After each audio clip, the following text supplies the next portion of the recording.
apa khabar? Okey, diharapkan semuanya sihat dan baik-baik sahaja. Okey, baiklah, hari ini kita nak sambung pembelajaran kita. Okey, itu kita nak buat karangan. Okay, kita akan lihat dulu objektif pembelajaran dan kriteria kejayaan. Okey, objektif yang kamu akan dapat untuk menulis karangan dengan menggunakan bahasa yang betul dan gramatis. Okey, kriteria kejayaan. Okey, yang pertama, menulis ayat tema, ayat rangsangan dan ayat arahan bagi perenggan pendahuluan. Okey, yang kedua, menulis ayat topik, ayat huraian, ayat contoh dan ayat penegas bagi perenggan isi. Okey, dan yang ketiga, menulis ayat rumusan, ayat cadangan dan ayat kesan cadangan bagi perenggan penutup. Okey, sebenarnya kita dah belajar dah pun ketiga-tiga ini. Okey, kita dah belajar macam mana nak tulis perenggan pendahuluan.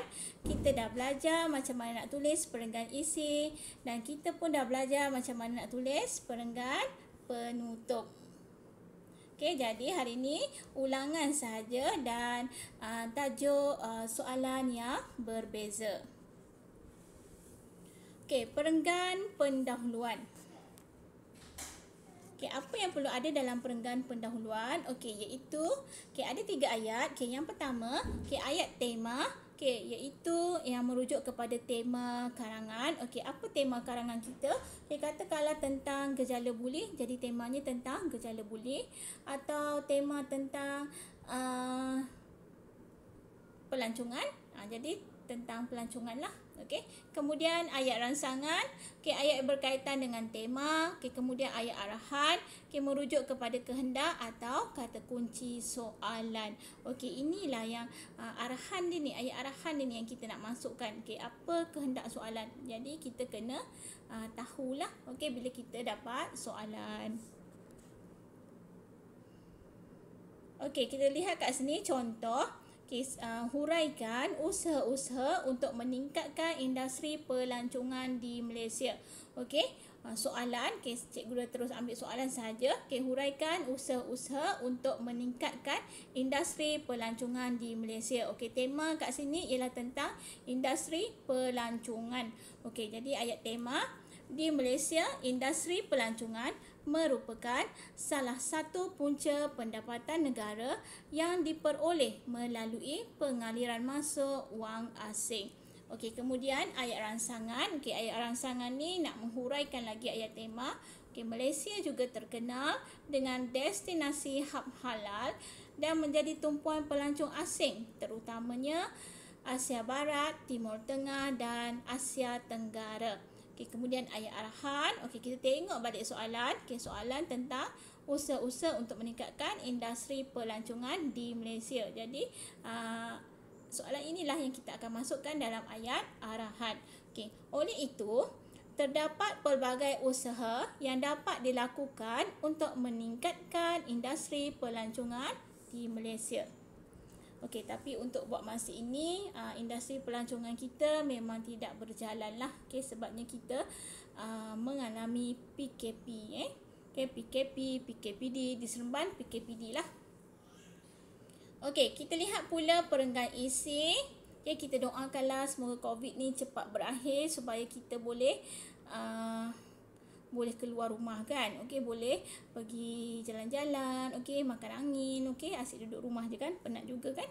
Kita lihat perenggan isi. Dalam perenggan isi, 4 ayat ni mesti ada. Katakanlah tak mampu nak bina ayat sampai 4. Tak apalah. Dimaafkan. Tapi sampai 3 ayat sahaja. Dibenarkan sampai 3 ayat sahaja. Kalau kurang tu dah bukan karangan lah. Dah tak jadi karangan, jadi pendek pula kan. Karangan mesti ada banyak. Mesti panjang. Mesti cukup lah. Mesti lebih daripada 180. Kalau kurang dah bukan karangan. Dah jadi apa? Jadi macam ulasan ataupun ringkasan. Kalau pendek kita lihat kat sini perenggan isi. Mesti ada ayat topik. Ayat topik tu maksudnya isi. Isi yang kita nak masukkan. Ini dekat ayat topik. Mengandungi kata kunci jawapan yang menjawab pokok persoalan. Dekat tadi, usaha meningkatkan industri pelancongan. Jadi kita akan lihatlah apa dia punya isi. Kemudian ayat huraian. Okey, huraian lanjut tentang isi utama yang dikemukakan. Okey, maknanya huraian tentang isi yang kita bagi tadi. Okey, kemudian ayat contoh. Okey, kita kena bagi contoh lah ataupun bukti yang berkaitan dengan isi yang kita bagi. Okey, kemudian ayat penegas. Okey, kita nak buat penegasan terhadap isi dan huraian yang kita kemukakan. Okey, kita lihat contoh kat sini. Okey, sama soalan masih sama. Okey, itu usaha-usaha meningkatkan industri pelancongan. Okey, ayat topik. Okey, antara usaha yang boleh dilakukan ialah kerajaan perlu menyediakan prasarana yang mencukupi, selesa, jimat dan mudah. Okey, tahu maksud prasarana? Okey, prasarana ni maksudnya kemudahan lah. Okey. Kemudian ayat huraian. Okey, hal ini demikian kerana kemudahan ini memudahkan dan memberikan keselesaan kepada pelancong. Okey, kemudian berikan contoh. Okey, kita boleh beri contoh banyak kat sini. Beri contoh contoh tandas yang bersih. Okey, yang banyak. Lepas tu kalau kat sini contoh cikgu bagi, Kementerian Pengangkutan bekerjasama dengan Kementerian Pelancongan untuk menyediakan perkhidmatan seperti bas dan teksi dengan kadar yang berpatutan serta cekap dan efisien. Okey, kemudian ayat penegas. Dengan itu, imej negara yang baik boleh ditunjukkan kepada pelancong. Ataupun kita boleh buat ayat lain Okey. Okey, kita boleh buat ayat jelaslah bahawa dengan menyediakan prasarana yang mencukupi dapat meningkatkan industri pelancongan di Malaysia. Okey, boleh awak tegaskan balik awak punya isi dengan huraian. Okey. Okey, perenggan penutup. Okey, perenggan penutup ada 3 ayat. Okey, itu ayat rumusan. Okey, ayat cadangan dan ayat kesan cadangan. Okey, ayat rumusan. Okey, kita nak rumuskan kita punya karangan. Okey, kemudian ayat cadangan. Kita nak beri cadangan ataupun saranan terhadap isu yang kita bincangkan. Okey, dan ayat kesan cadangan. Okey, kesan terhadap cadangan yang kita bagi tu ataupun harapan kita terhadap isu yang kita bincangkan. Okey, kita lihat kat sini. Okey, ayat rumusan. Kesimpulannya, untuk menjadi negara yang maju dalam industri pelancongan memerlukan usaha yang berterusan dan sokongan daripada seluruh rakyat Malaysia.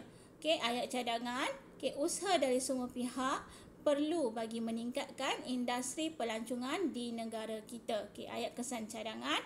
Hal ini demikian kerana usaha dari satu pihak sahaja tidak akan membuahkan hasil. Seperti kata pepatah, tepuk sebelah tangan tidak akan berbunyi. Okey, untuk latihan. Okey, latihan cikgu nak kamu tulis tentang kepentingan sektor pelancongan kepada Malaysia. Okey, yang pertama, cikgu dah bagi isi kat sini, 3 isi.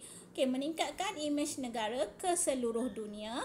Okey, yang kedua, meningkatkan pendapatan negara. Dan yang ketiga, memperkenalkan keunikan budaya Malaysia kepada dunia luar. Okey, Malaysia memang sangat unik lah. Okey, dia ada pelbagai kaum. Okey, jadi bila ada pelbagai kaum, dah tentulah ada pelbagai budaya. Okey, yang unik. Okey, sekejap Okey. Selain daripada buat karangan, okey, siapkan karangan yang cikgu bagi tadi. Okey, cikgu dah bagi isi. Okey, 3 isi. Jadi perenggan pula. Jadi karangan kamu ada 5 perenggan lah. Okey, 1 pendahuluan. Okey, 2, 3, 4 ini adalah isi dan yang kelima ialah penutup. Okey. Latihan yang kedua. Okey, cari maksud rangkai kata di bawah. Okey, kalau kita lihat dalam buku teks kamu tu dia tulis pesona Malaysia. Okey, jadi cari maksud rangkai kata ini. Okey, hari ni cikgu nak bagi peribahasa tentang budi bahasa budaya kita. Okey, budi baik itu merupakan amalan masyarakat kita. Okey, jadi kita kena amalkan budi bahasa yang baik, okey, supaya orang yang datang, pelancong asing yang datang ataupun pelancong dari negara pula dari negeri yang lain pun akan rasa tertarik dan rasa gembira berada di tempat yang dia melancong. Okey, jadi itu sahaja untuk hari ini. Okey, kalau tak faham boleh tanya cikgu. Okey, boleh tanya dekat WhatsApp ataupun Telegram ataupun telefon pun boleh. Okey, itu sahaja untuk hari ini. Jaga diri, jaga kesihatan. Kita jumpa lagi di kelas akan datang. Bye.